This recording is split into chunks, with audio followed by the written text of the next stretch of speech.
Hi guys, నేను ఇవాళ వంకాయతో ఒక రెసిపీ అయితే తయారు చేయబోతున్నాను అనమాట. వంకాయ రోటి పచ్చడి. దీన్ని వంకాయని కాల్చి చేస్తే చాలా బాగుంటది అనమాట టేస్ట్ అన్నది. సో దానికోసం ఫస్ట్ కళాయి అయితే పెట్టేసుకుందాం. గ్యాస్ వెలిగించుకొని అందులో ఒక 2 స్పూన్స్ ఆయిల్ అయితే పోసుకుందాం.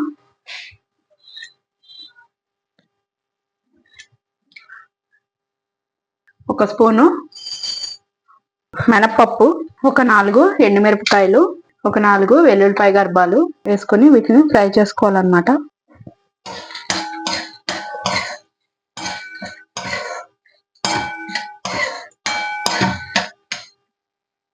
ఒక రెబ్బ కరివేపాకు. ఈ ఎండుమిరపకాయలతో చేస్తే చాలా బాగుంటది. పచ్చిమిర్చితో కూడా చేసుకోవచ్చు, ఎండుమిర్చితో కూడా చేసుకోవచ్చు అనమాట. ఒక 1/2 స్పూను జీలకర్ర, ఒక 1/2 స్పూను ఆవాలు. క్విక్ అండ్ ఈజీ అనమాట, చాలా తొందరగా అయిపోతుంది. ఒకవేళ రోల్ లేకపోయినా కూడా దీన్ని మనం చేతితో కూడా నలిపేసుకోవచ్చు. ఎండుమిరపకాయలు అయితే వేగిపోయినాయి అనమాట. దీన్ని మనం పక్క పెట్టేసుకుని సేమ్ అదే పొయ్యి మీద వంకాయని కాల్చుకోవాలన్నమాట. దానికోసం అని చెప్పి ఈ విధంగా 3 సైడ్స్ వంకాయని ఘాట్లు అయితే పెట్టుకోవాల్సి ఉంటుంది. పెట్టుకుని దీని మీద ఈ విధంగా కాల్చేసుకోవాలన్నమాట. మొత్తం వంకాయ అయితే కాల్చుకుందాం ఫస్ట్. వంకాయ అయితే ఆ విధంగా కాలిపోయింది అనమాట. ఇలా చూసుకుంటే నొక్కుంటే లోపలికి వెళ్ళిపోయింది.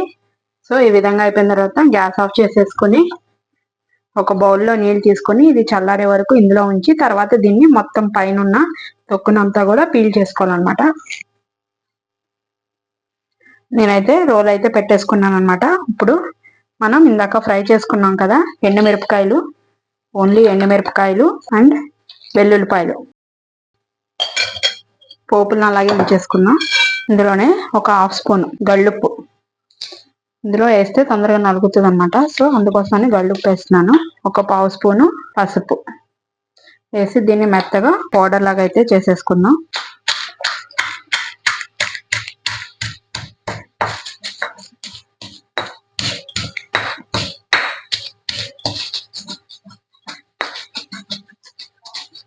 చూడండి ఈ విధంగా నలిగిపోయింది. ఈ నలిగిపోయిన తర్వాత ఇందులో ఒక మీడియం సైజు ఆనియన్ ముక్కలు వేసుకొని కొంచెం కచ్చాపచ్చిగా ఇలా దంపుకుంటే సరిపోతుంది. దీన్ని ఏం పేస్ట్ చేయాల్సిన అవసరం లేదు. ఇప్పుడు మనం కాల్చుకున్న వంకాయ ఉంది కదా, శుభ్రంగా తోలు తీసేసాను. ఈ విధంగా ఉంది. ఇది కూడా ఇందులో వేసుకొని ఈ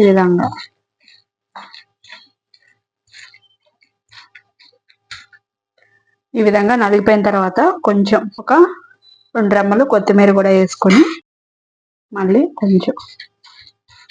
కొంచెం కలిసేలాగా, కొత్తిమీర పచ్చిగా ఉంటేనే బాగుంటుంది అన్నమాట.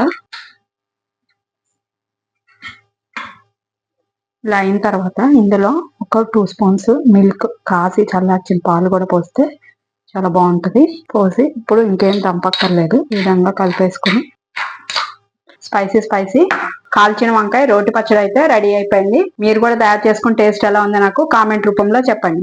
Thank you guys.